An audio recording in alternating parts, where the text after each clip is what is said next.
We've talked about diaper care. We've talked about umbilical stump care. Okay. Let's put our pants back on our babies. Here you go. You can practice putting clothes on. Okay.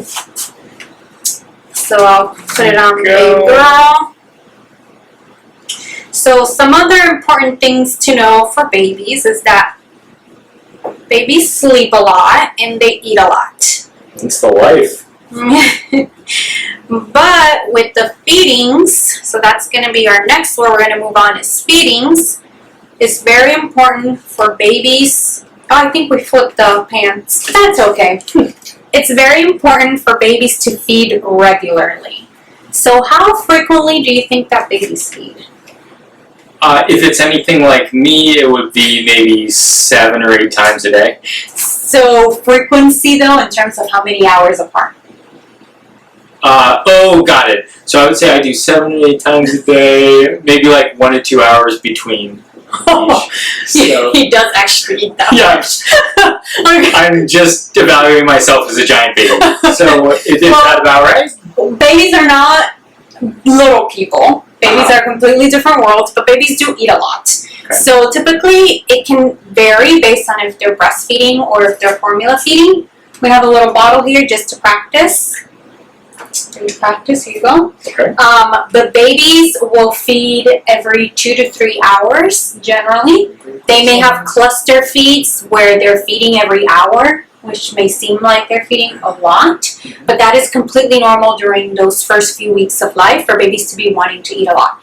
The most important thing is if your baby is not waking up to feed, you do want to wake them up to eat. So at nighttime, I recommend putting a timer. For formula-fed babies, 3 to 4 hours, you could extend it to that 4-hour mark. And for parents who are doing both the combination of breastfeeding and formula, I usually just say 3 hours is kind of a good middle ground. So at night, setting a 3-hour alarm, if the baby's not waking up within that time frame to feed, waking up to feed the baby. So to confirm, if we go to bed at 10 o'clock at night, that means that we would be waking up like 3 to 4 times that night to feed. Yes. Wow. Okay. All right. Do not get any sleep. And that will be definitely within the first 2 weeks because babies lose weight when they're born, and that is normal for babies to lose some weight. We allow about 10% of weight loss, but they regain it by about 2 weeks of life. So that's why they're eating a lot during those first 2 weeks. Some babies continue to eat with that frequency up until 2 months, some even longer. So every baby is different. What's important is weight checks. So you'll be going to the pediatrician to do weight checks. And based on those weight checks, they'll let you know how you can change your feeding, if you can set your alarm a little longer than the 3 hours, and how frequently you should be feeding. Okay. So here you go. You can have your baby. So we're going to practice feeding. So this is our sleeping baby. Let's switch around so the camera can see our baby sleeping. So go ahead, try to feed your baby. Well, first I have to wake her up. Yeah, how are you? Perfect. That's where I wanted to get to. So how are you going to wake up your baby? What are some ways you can wake up your baby if she's not wanting to wake up to feed? I could cry like she probably does. Because that's the sound that she's used to. Okay. And now she's awake. No, that does not wake up. I could just like lightly rub the foot, like, hey baby. Okay, the foot, that's a good one. So I usually say you can flick the bottom of the feet or rub the bottom of the feet. You don't want to do very lightly. You do want to be a little bit harder because otherwise it's not going to wake them up. What's some other ways that didn't work? Music. Actually, music helps put them asleep. Oh boy, okay. It's voice sound music or something like that. If they're in like a rocker or one of those auto rockers, just like stop that so the rocker stops. We're talking, the baby's already in your arms. Oh, okay. So you're trying to feed, you're growing, she's not waking up. There are 2 other good ways that may work. Does it have to do with me touching the baby's side? Yes. Okay. I'm going to say here. No? I'm going to say here. Oh, definitely not. We'll talk about that later. So we'll talk about the head later. Remind me after we're done with the feeding. So Your baby, if you're breastfeeding, is going to be like this, right? Or if you're formula feeding, you're going to be like that. Okay. So let's say your hand is back here, right? So you want to rub the back. Check. So rubbing the back is another way to get them to wake up. And you want to be a little rough, but not too rough, okay? Never touch around the face because babies have reflexes, and touching around the face will actually get them, if they're on the breast, to potentially come off the boob or to stop suckling. So the other way is to get them naked. So completely undress them. They don't like being cold. So that's the other way that you can wake them up. Okay. Okay, perfect. So head, we're talking about the head. So we don't want to touch the top of the head because babies have Very soft soft. spots. Exactly. So there's a soft spot on the top of the head and there's a soft spot on the back of the head. So those soft spots you don't want to be playing around with. So you don't want to be pressing on those. You don't want to be hitting the baby on the top of the head because it can injure those areas. So it's okay to be lightly and go like this around the head, but not too much going on the head. Okay, so let's see. We got our feeding done. We'll talk about that. Okay. The other big important thing, what is this? I thought this went into your ears. No. Like air. Why ear? I don't know. Here, if there's like a blockage somewhere. Okay. Well, Okay, so in the mouth, if they're choking, it's used to push. Yeah, right. wait, are you pushing air or are you sucking? Oh, I would be sucking. I Yes. would be sucking. Okay. So this is a bulb suction. So you press and then you suction. Press, suction. Okay? So this is if they're choking. This is not if they're choking. This is if they have boogers in their nose, primarily, Okay. which babies get lots of boogers in their nose. So you press, you go on the nose, one nostril, you release, it'll grab the boogers, you put them I elsewhere. actually use that right Other now. nostril. Other nostril. Let's try it on your No, it's other okay. nostril, you press, bring it out. Okay. You can use it in the mouth as well, but remember the mouth and the nose have different bacteria. So I recommend getting different bulbs, one for the mouth, one for the nose. And for the mouth, some babies can be a little gaggy. So if they're kind of gaggy and trying to get stuff out and you see some of the liquid, when they're first born, they're going to have a lot of that mucus fluid coming out. You can use the bulb to kind of grab at it. If you're going in the mouth, you want to go to the sides of the mouth, not straight back. Why wouldn't you want to go straight back? I don't know. What happens if you stick your finger in your mouth? Gag. So what would happen if you stick this straight out in the back of your mouth? Oh yeah, I mean okay, I would. I understand. Yes. So we don't want to gag the baby. So sides of the cheek pretty much and you grab. Okay. Again, different bulbs for mouth and for nose. Okay, bulb is check. The next thing a lot of parents like to ask about is nails. Babies are born with very long, very bendy nails. So what we recommend, there's two options. There's nail clippers and a nail file. I actually do not like the nail clippers because you can cut the skin very easily. And babies can wiggle. They like to grasp and hold their hands tight. So if you're trying to fight them by grabbing with the nail clippers, and you can see how big these are compared to little baby hands. So I say avoid nail clippers, again, because you're risking cutting the skin, and if you cut the skin, you can get an infection. So I like to use a nail file. Okay. So with a nail file, you just file the nails down. You may notice that they're very bendy, so it'll be some work into it, but it'll get the job done. Okay. Other ways to prevent when babies have long nails, they like to scratch their skin and their face, so you could put little mittens on their hands, but what actually works best is socks. So socks will actually stay on the hands, the mittens will fall off. And that way you're preventing them from scratching themselves. Okay. Now you're ready to go home. Your baby's a little fussy. The doctor may have told you that if your baby was fussy to check a temperature. So we have a thermometer here. This one I know how to do. How do you check a baby's temperature? Put it in their mouth, under their tongue. Mm, That is what the old Rob would say before this lesson. The new Rob, it doesn't. Ear? No. Do you check your temperature in your No, ear I check my temperature in my mouth. I mean, it's going to be really hard to get. How are you going to hold it? So the only other... It's not going to work with the mouth for the babies. For older kiddos, yes. Yeah. Maybe. I can only think of one other place, and I feel like that's not the right place. What is it? Mm-hmm. A rectal thermometer temperature. check. Is that right? That is the way to get temperatures on babies. So that is the most accurate way and the way that we like to get temperature on babies. Now, it does stimulate the bowel, so we don't recommend doing that all the time. Okay. So the easiest way is actually going to be to kind of under the arm, hold it, because you can actually hold that there and wait a little bit. If you're getting a temperature reading that you're concerned about, you can proceed to do a rectal temperature to confirm it.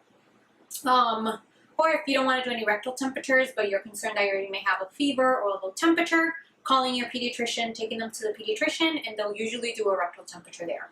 But what's important is that you want to make sure you always have a thermometer that you can do rectal temperatures with at home. So they'll usually have a tip like this, and you can have other thermometers as well, but I always recommend one that allows you to do a rectal temperature. Seems like you have a question. I do have a question. Say I have a thermometer gun that goes on the forehead. Is that inappropriate for a baby? You can use that for a baby, but that's not going to be as accurate.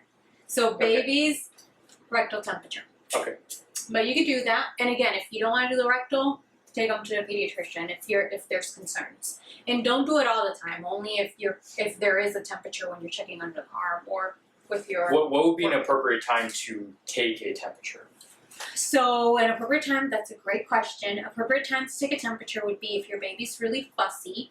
So if they're crying and crying and crying and you can't calm them down, if your baby feels warm, if your baby is very sleepy and is not waking up for the feeds, remember we talked about that every 2 to 3 hours they'll feed. If they're not doing that and they're very sleepy, those are the top 3 reasons. We'll go with that. There are other reasons, but those are the main things. Okay. Now, going into baby being fussy, if you have a fussy baby, what are some things that you can do to try to calm down a fussy baby? Rock the baby. Okay, show me how you're going to rock the baby.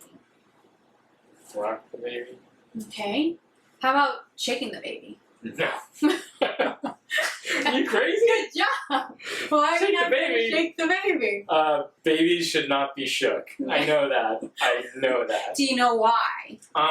Because of the head? Yep, Because remember we talked about the brain. Well, the brain's very fragile at this point, and they can easily bleed, and they can get head bleeds. So that's why you don't want to shake the baby, because it can cause some head bleeds, okay? We don't want to do that. Okay. So rocking or bumpy up down like that, a lot of babies really like that.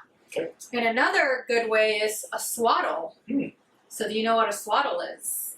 It's kind of like a shirt. Like a shirt, okay. So let's learn how to baby swaddle. Let's put our baby here. So are swaddles used with breastfeeding? Is that like a combination effort?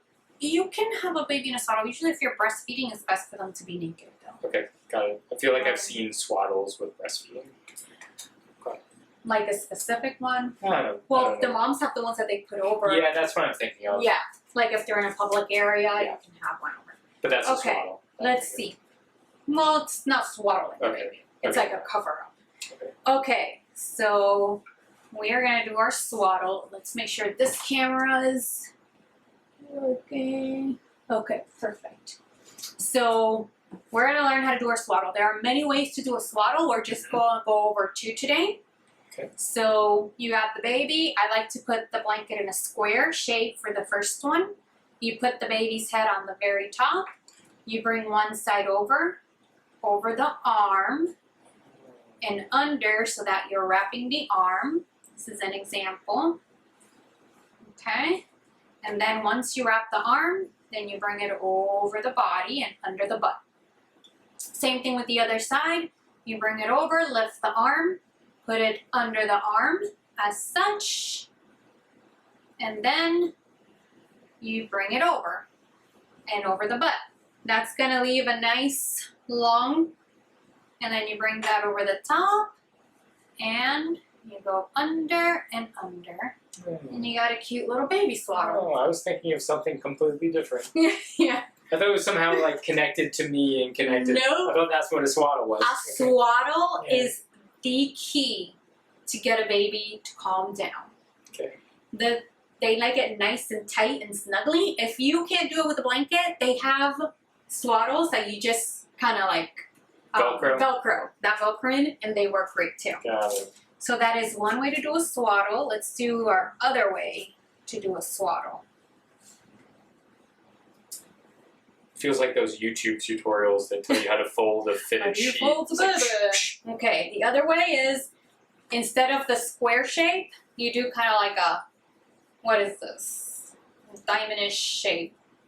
Yeah, that shape. And you fold the very top over as such. Okay. Then we grab the baby, put the baby again at the very top. Same thing with the arms, but now you have little pockets because you created it when you folded it over. So you put the arm in that little pocket, you bring it over. When I'm doing this swaddle, I actually, after I bring one over, I bring the bottom up and fold. And then the other side, put the little pocket under the arm like we talked about, and then bring it over. And then you wrap it around. And there you have your other baby swaddle. Now, I'm no expert on swaddling, and I've in fact already forgotten how to do both of those swaddles, but it does seem like the first one was less complicated than the second. Is the second more secure? Are they less likely to escape from the swaddle? Should I not be calling it escape? They're very likely to escape from both swaddles no matter Okay. what swaddle you do because babies are strong and they like to wiggle. Okay. One isn't better than the other. For me, it depends on the kind of blanket that I have. Okay. So if I have a short blanket that I know I'm not going to be able to do that full over, then I do this second swaddle. But if I have a long blanket or the baby's a little smaller where I know I'll be able to have the full to bring it all the way over, then I do prefer the first way that I showed you guys. Okay? So we just finished talking about the swaddle. We answered all the questions. Yep. Perfect. So now we're moving on to our very last thing. Well, we're going to do this again. Okay. I'll really impress the viewers when we splice together my second round on this. So belly button fell off. Great. 2 weeks have passed. It does feel like I've been recording this for about 2 weeks. 2 weeks have passed. Baby's doing great. Mm-hmm. You've kept them alive for the past 2 weeks, which is a miracle. Perfect. Now we get to give them their first bath. All right. So let's bring a ducky. Yep. Put them in the bath. Seems like. Where's our soap? Oh, here's our soap and our bath wash. So let's get baby boy naked. If we can get it off. Maybe the girl. Let's get the girl naked. It's easier to take her clothes off. Okay. Okay, so bathing. How are we going to bathe? What kind of water are you going to use? Warm. Warm? Lukewarm. Are you going to test it before you put the baby in? Definitely. What feels warm to you, is that going to feel warm to the baby? No. Well, it will. Not the same. But you don't want it my kind of warm, which is hot. Yeah. Right? So you want to make sure your water is not too hot. Split that to sleep. And put our baby in her bath. Okay. So how are you going to put the baby in the bath? Are they going to sit like that? Yes. They have no, but I don't know. head control. Oh, okay, right. So. You're going to be more laying, right? But then my hand's here? Well, usually the baby baths are better than this toy bath. Okay. So it'll so be more appropriate. Don't worry about but they'll be laying, right? Okay. So you don't want to put too much water because you want to make sure that it's not. So where's the water going up to? Like half? Just like, a little bit half, right? Okay. So you got a baby in your water. If you're going to use soap or if you're going to use baby bubbles, well, not bubbles, but it's like liquid soap instead of the bar soap. Are you going to use any soap? Yes. No. Remember we talked about baby skin being sensitive. Are you allowed to use? I would do fragrance free. Fragrance free, sensitive skin. Yep. You want to make sure that you're not just putting any kind of soap on the baby because it'll irritate your skin. Yep. Okay? And then let's say you went with the soap, give your baby a bath. Okay. Just rubbing. Do you use like a loofah or something? No. No. It's too rough for their skin. Okay. So- but you could use a washcloth. Washcloth. So Okay. you can do a little washcloths to bathe them. Remember, you're flipping them. Most important thing is always remember you're supporting the head. So when you're washing the baby, you're supporting the head, keeping it above water. When you flip them, I like to kind of do a little V-hold. Wash the back, wash the butt, always support the head. Okay. Okay? So that's kind of my trick from here to here. Okay. Okay? Perfect. There's no other key thing. I'm going to make sure the water is not too hot. Are you going to bathe? How frequently are you going to bathe your baby?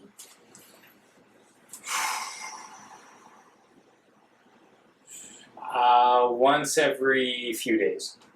Okay.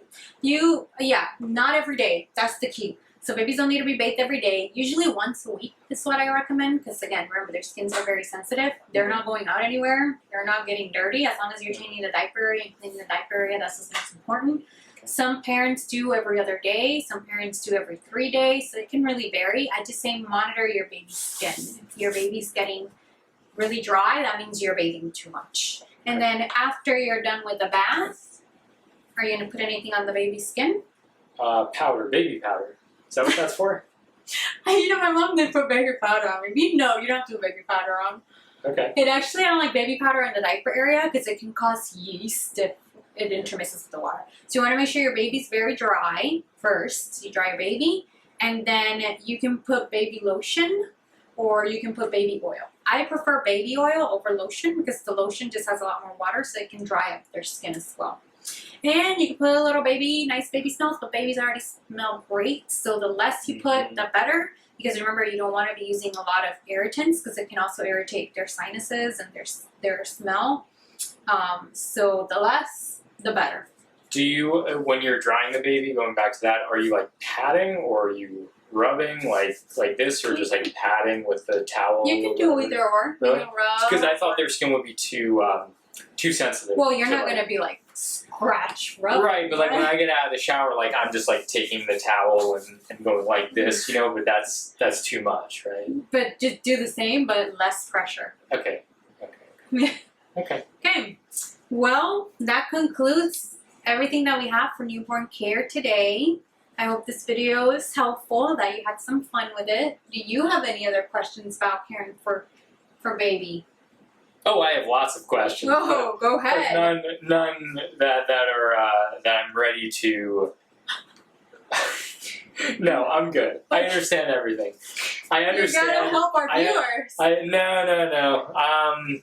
I'm good. I guess it's just more like, okay, let's say I'm pregnant, but I don't Okay. have a baby yet. Okay. Am I doing drills on this stuff before the baby comes, or like No. on day one is when I learn to fold the swaddle? You know, like I mean, every parent is different. You Yeah. definitely do not have to do drills. There are some parents that feel more comfortable practicing these things before the baby comes, but you certainly are not required to do any of this.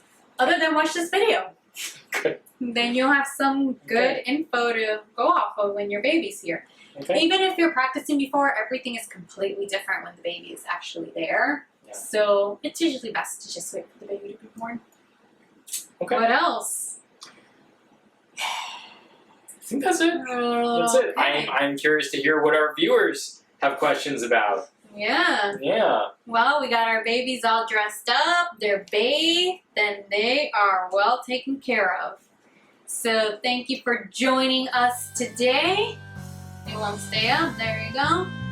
And we'll see you guys in our next video. Thank you for joining me during today's video. Oh, it was fun. Thank you for having me. Thank you. Bye.